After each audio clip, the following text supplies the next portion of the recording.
quoi? À vous de juger. Kakwata.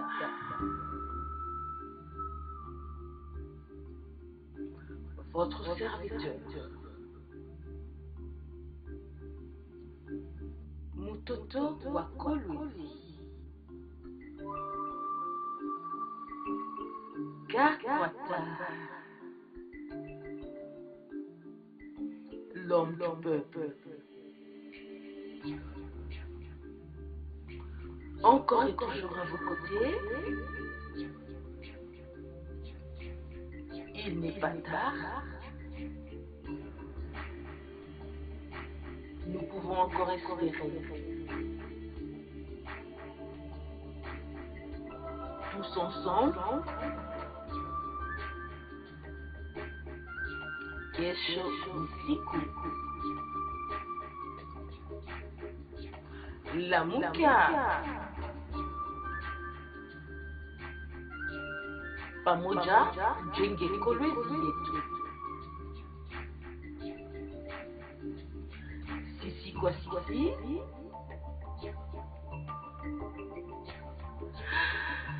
Kakwata ni wangu.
Dans ce journal, après les grandes fêtes de Noël et Nouvel An, c'est un désarroi total pour ces vendeurs du marché Mwangeji qui voient les marchandises non écoulées durant ces fêtes pourrir suite à des coupures intempestives du courant électrique. Ils veulent que la SNEL intervienne de peur de ne pas les appauvrir.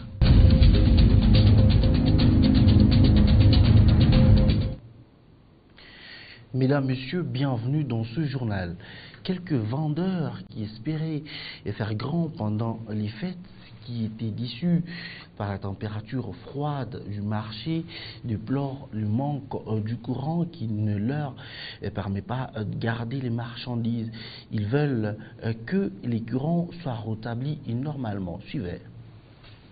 Les festivités de Noël et des Nouvel An étaient trop attendues pour ces vendeurs qui espéraient écouler toutes leurs marchandises. Mais hélas, elles étaient malvenues car les rues des différents marchés étaient quasiment désertes. Ceux qui vendaient le poisson chinchard, le poisson communément appelé l'oualaba, ont été désenchantés. Ces coupures intempestives du courant électrique et le délestage ont leur remué le couteau dans la plaie. C'est navrant.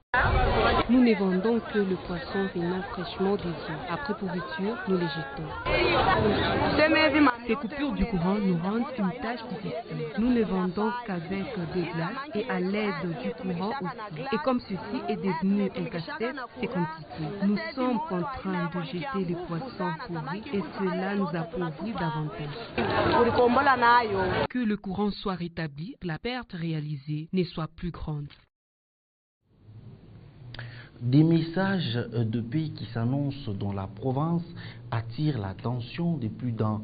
L'opposition crie à un jeu pernicieux auquel joue le camp la majorité alors qu'il s'agit d'un message d'un gouvernement digne et responsable qui ne fait que son travail. Suivez ce reportage. La paix acquise ne devrait pas être brisée. Des cycles de violence post-électoraux ne sont pas souhaitables car ils rétrogradent le développement d'un pays. On en écoute déjà au Lualaba. L'opposition le perçoit d'un mauvais œil. Quand nous faisons l'état des lieux de la situation au niveau du pays, tout le monde réalise que nos amis de la mouvance sont en train de préparer quelque chose derrière les élections qui ont été organisées le 30 décembre. On n'est pas à diaboliser argue le FCC qui trouve normal ce genre de message. Il n'est pas exclu que la paix soit prônée après le cycle électoral. C'est-à-dire que ce n'est pas un résultat de match de football, surtout à la 16e de finale. Ce seront des matchs finaux. Il y a les perdants et les gagnants. Et on échoue pas aux élections, on les perd. Raison pour laquelle il faut que la population de la ville de Kolwezi et de la province du Lualaba en général soit calme. Parce qu'il y aura un seul gagnant et il y aura les perdants. Et les gens qui vont perdre, lorsqu'on va programmer les résultats, les gens qui vont gagner, ils vont fêter. Et les gens qui vont perdre, ils vont se ressaisir, reprogrammer leur stratégie afin de gagner aux élections dans les élections de 2023. La paix est un joyau, elle est fastueuse. Tout messager de paix devrait être accepté de tous. Après les élections, il y a souvent des contestations. S'il y a des gens, s'il y a un camp qui prêche la paix, moi j'estime que c'est une bonne chose. Parce que normalement, ce que nous devons faire, nous devons tous savoir qu'il y a un camp qui va gagner et il y a un autre camp qui va rater ces élections. Donc le camp qui va gagner doit jubiler et le camp qui va rater les élections, échouer aux élections, va d'abord accepter de manière sportive les résultats qui vont sortir des urnes. Les yeux de tous les Congolais sont rivés sur la publication des résultats du 30 décembre dernier. Le championnat de basketball sera lancé à la fin de ce mois.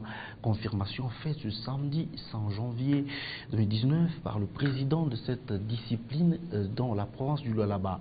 On écoute Scotty et Kabongo devant au micro de Junior Bayo. Un calendrier qu'on attendait de qui, le calendrier chronogramme qui est déjà là. C'est à nous maintenant d'adapter ce calendrier-là par rapport à nos réalités. Les équipes doivent d'abord commencer par les assemblées, incessamment. Nous allons leur donner le calendrier des assemblées.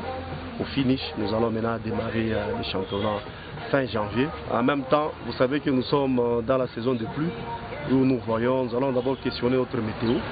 Si vers la fin du mois, il n'y aura pas assez de pluie, on peut démarrer, si pas début février. Parce que l'objectif cette année, c'est démarrer tôt et terminer aussi à temps. Vous savez, chaque fois que nous allons à la Coupe du Congo, nous avons toujours une leçon que nous tirons. Cette fois-ci, nous avons tiré une leçon selon laquelle nos équipes sont de bonnes équipes, mais ils ne s'affrontent qu'elles-mêmes au niveau de Kolwezi. Alors nous voulons que les championnats terminent bien avant pour que les équipes puissent se déplacer même vers Likasi, vers Lubumbashi pour rencontrer les autres équipes et se mesurer.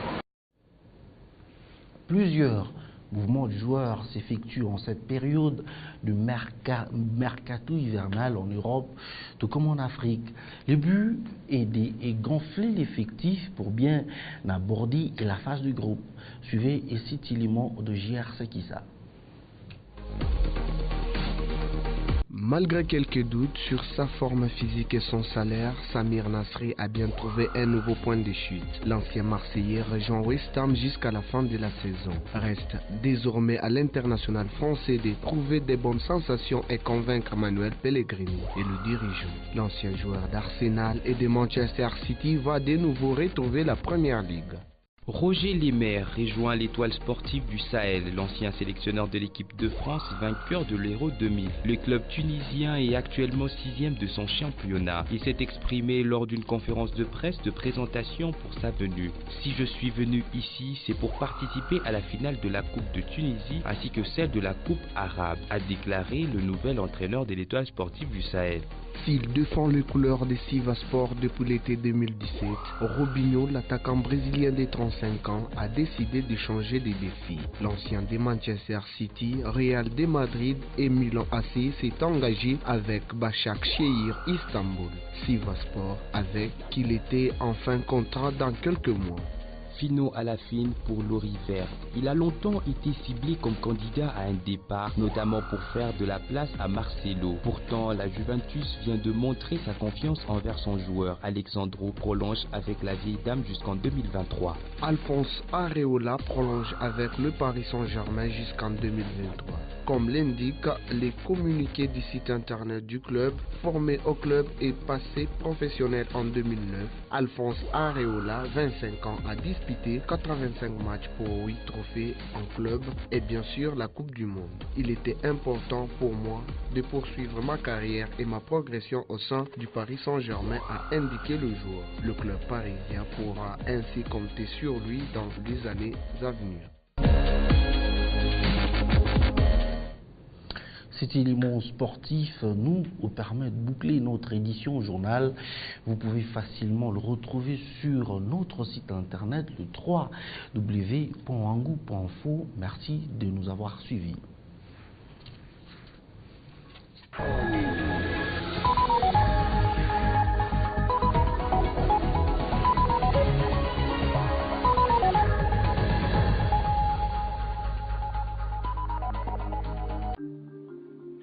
Qui fait quoi? À vous de juger. Kakwata.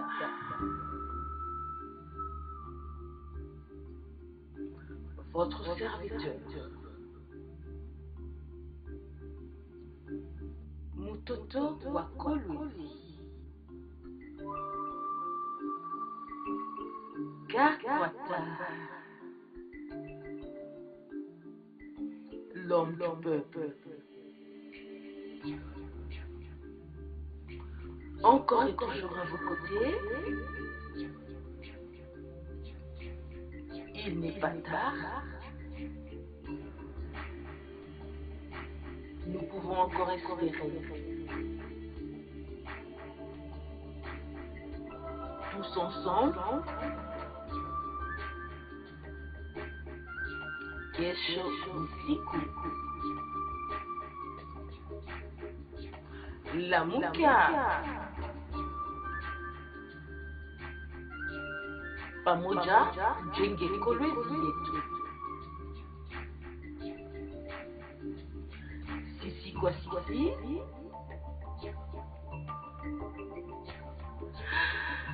Kakwata ni wangu.